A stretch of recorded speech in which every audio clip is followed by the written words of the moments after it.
So I wanted to welcome you to our first class, mathematics class online.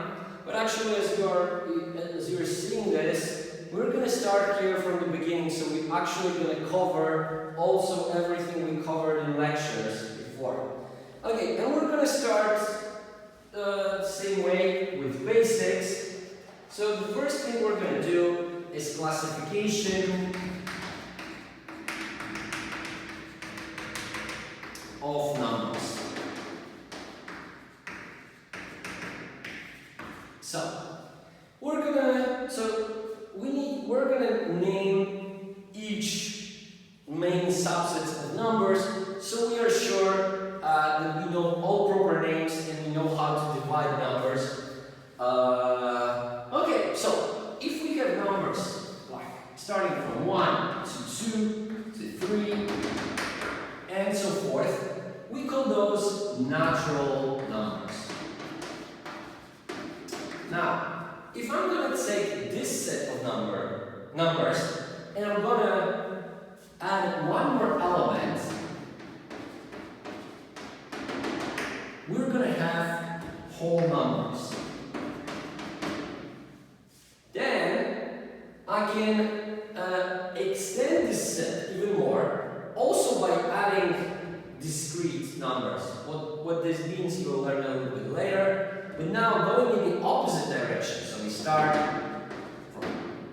from somewhere in negative infinity, but we got numbers like -3, -2, -1, 0, 1, 2, 3. Those numbers we're going to call integers.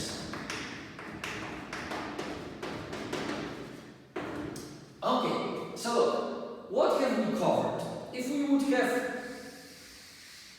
some axes of numbers, then we've got 0, 1, 2, 3, -1, -2, -3, and so forth. But what are we missing? Of course, we are missing everything in between the integers. So what should we add now? The next group we're going to add is called rational numbers.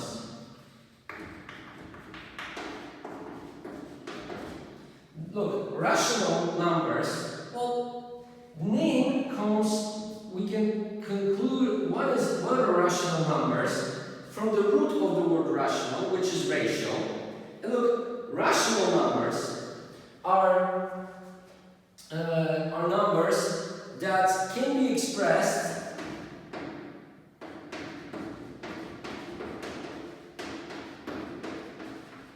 as ratios of two integers. And look, so we can take any two integers with one, of course, restriction that we will never divide by 0, and we can build a fraction of it. So in other words, a ratio. So we will have here a number 1/2, 3/2, -5/2, and so forth. Of course, integers are also rational numbers because each integer can be expressed as a ratio of some other integers. Even 0, because 0 divided by 1, 0, by 2, 0. Okay, so now what we started to do is that we started filling all the places over here. So, but as it turns out, there is still some spaces here left that we haven't filled with rational numbers. Because as it turns out, I hope you remember this also from high school, that not all numbers can be expressed in form of ratios. If they can't, we call them irrational numbers.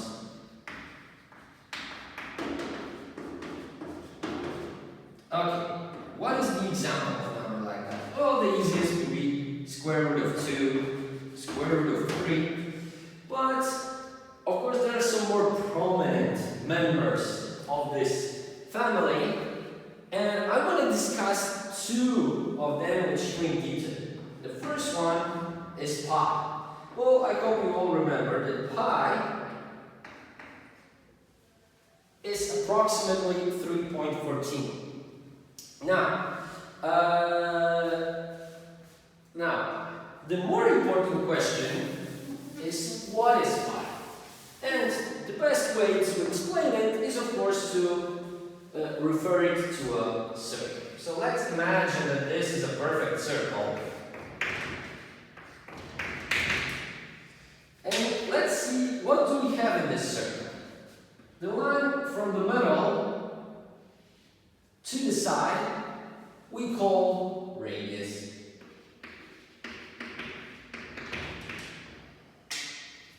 The line going through the middle and connecting two points on the circle we call diameter.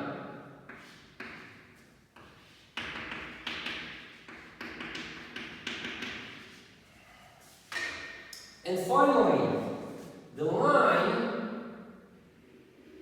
going around the circle is called circumference.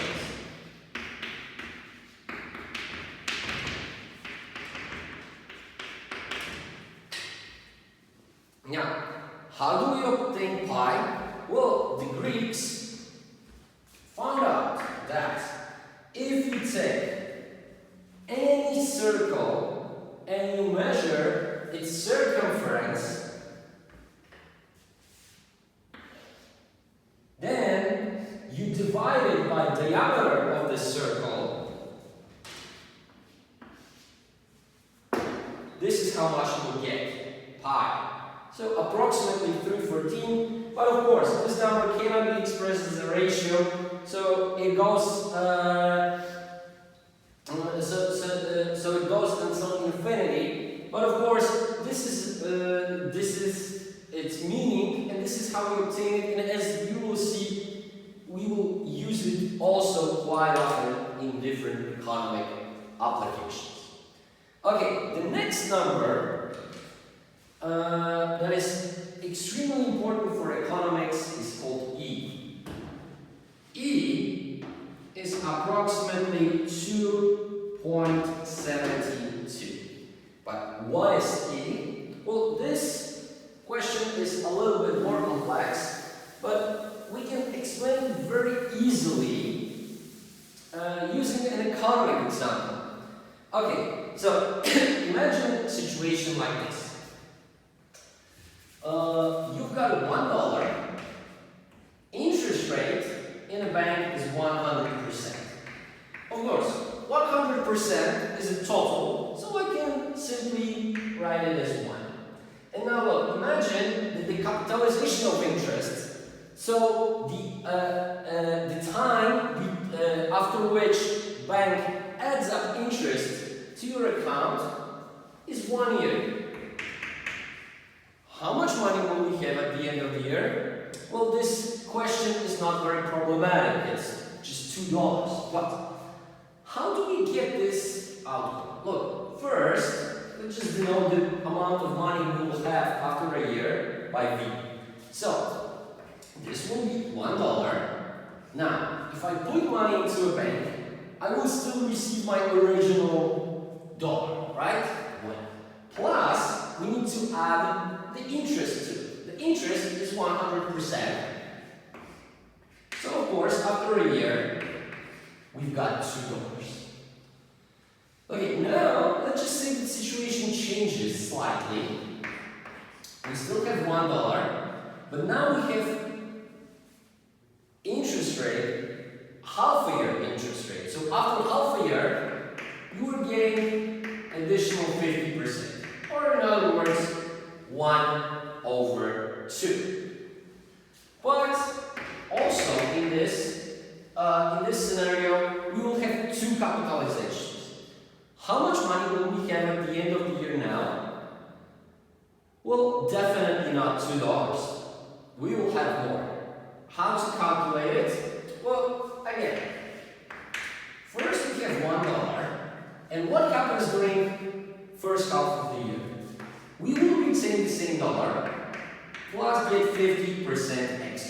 So look, after half a year,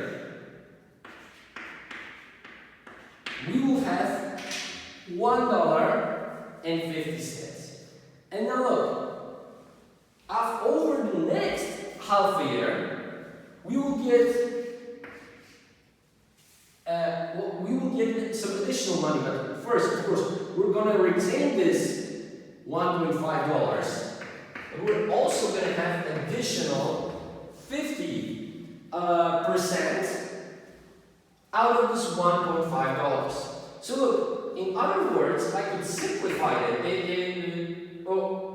I could simplify this and write it as $1 times 1 plus 1 over 2 to the power of 2, which gives us $2.25, which clearly shows us that this is a better option. Okay, so let's go one step further. What if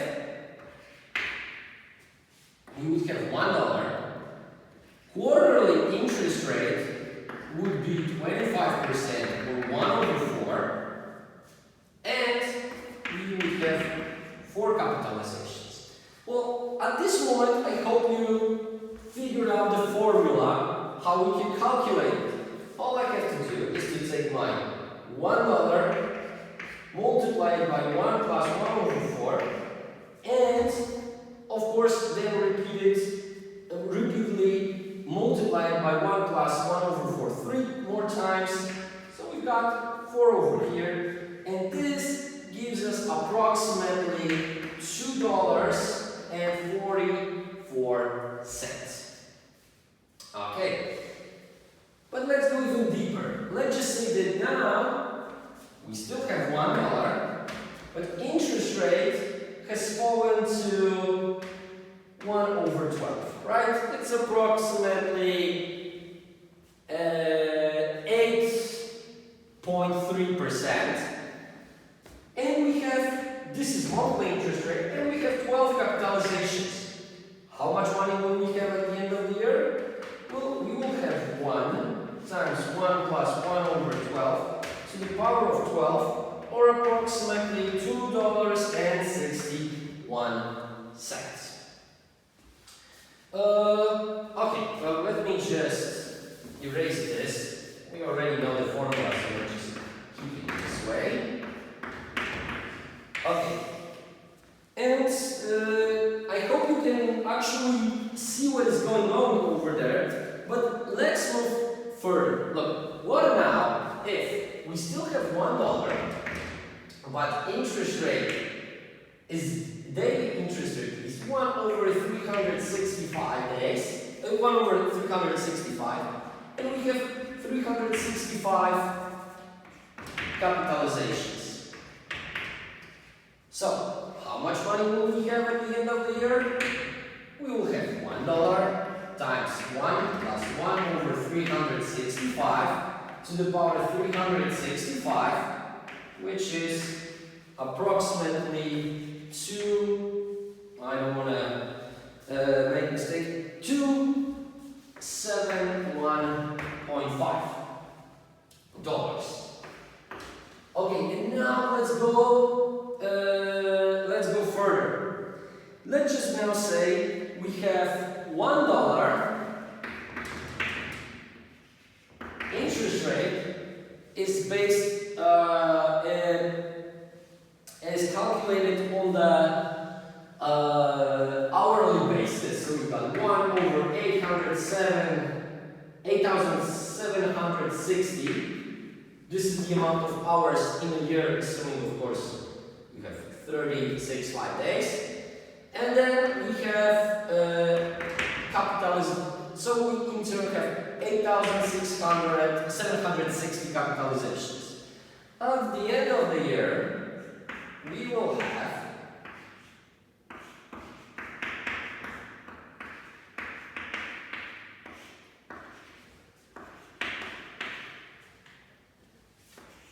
approximately $2.718. So look, what has has been happening here? In each consecutive example, our interest rate was declining. But at the same time, number of capitalizations was increasing. And look, here we saw that each time when we reduce interest rate and at the same time increase the number of capitalizations, the amount of money we have has been increasing. But look, it's at the beginning it was increasing 25 cents, then additional 19 cents. Then we had additional 17 cents, and then additional, let's just say 10 cents. And here, the changes we see actually in a space where we don't even have cents. So we have decimal space after a cent. And look where all those numbers are going. They are getting bigger and bigger and bigger and bigger, but they are increasing at slower and slower and slower pace. And as you can guess, I hope at this moment, this number is somehow related to this number. And actually, this is the key. What is key? If I'm going to take a limit, look, limit is telling us, we will be discussing it in details in the future, but limit basically tells us where the value of the function is going as argument of this function is approaching some number. So in our case, let's just say we've got some n approaching infinity out of this expression, 1 plus 1 over n to the power of n. And if we would calculate it, we would get that this is exactly equal to E. So E is how much out of $1 put in the bank you would have if the interest rate was infinitely small, but capitalizations would be taking place every single moment.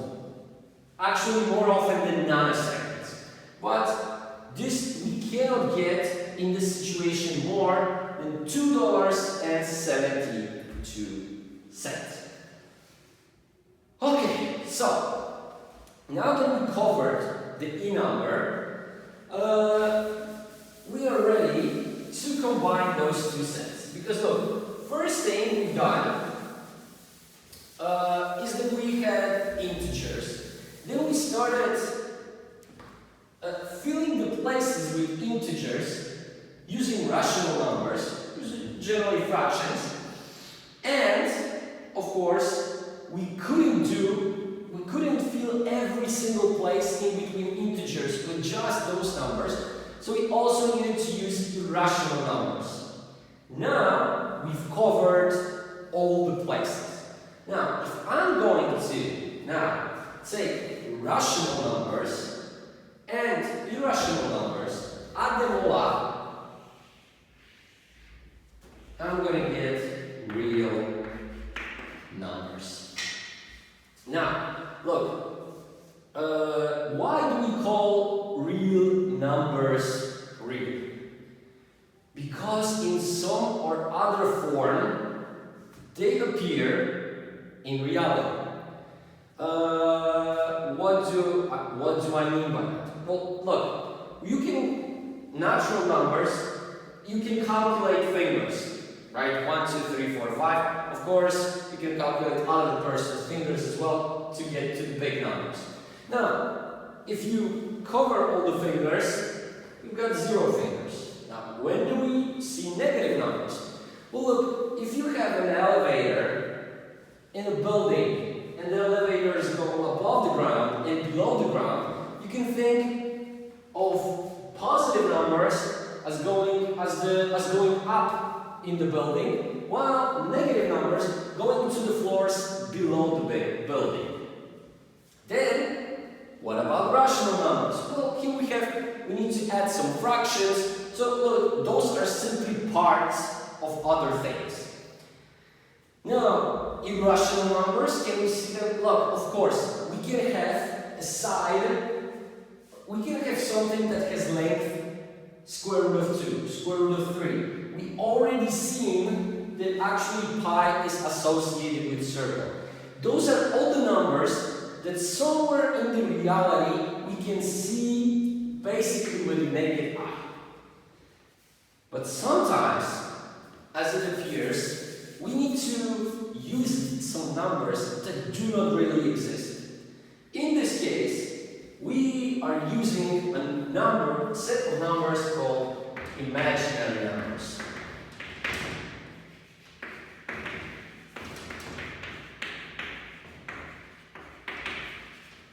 So, what are those imaginary numbers? Well, look, situation here is pretty straightforward. Let's just say that I would tell you to calculate this.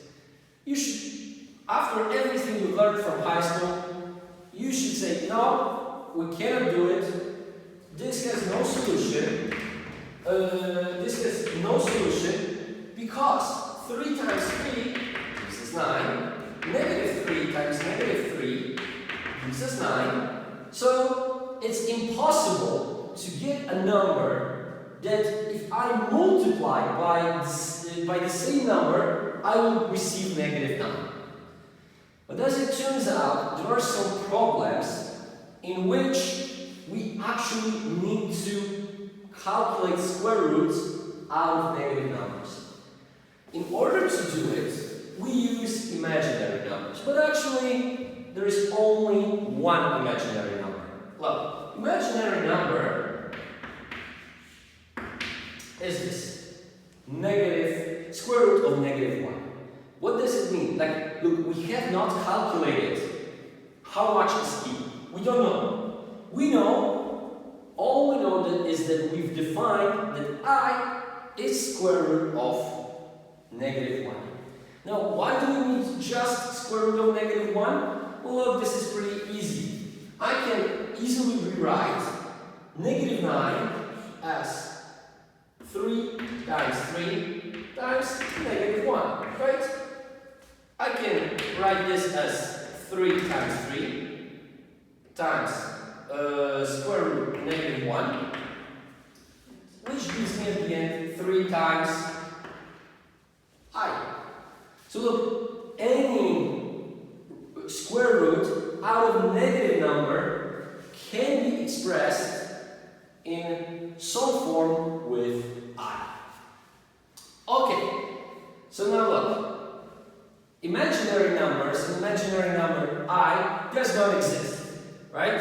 So actually, in order to put it into some use in reality, we need to take imaginary numbers, combine them with some real numbers, and then we are arriving at the final set called complex numbers. Look, those complex numbers are usually written in the form that we have some h, where h is a real number, plus minus vi. And look, we simply call that this part is a real part of a number, and this is an imaginary part. And look, of course, this we're going to be discussing in the future. But with this whole thing, we've actually completed classification of numbers. Okay, see you in the next video.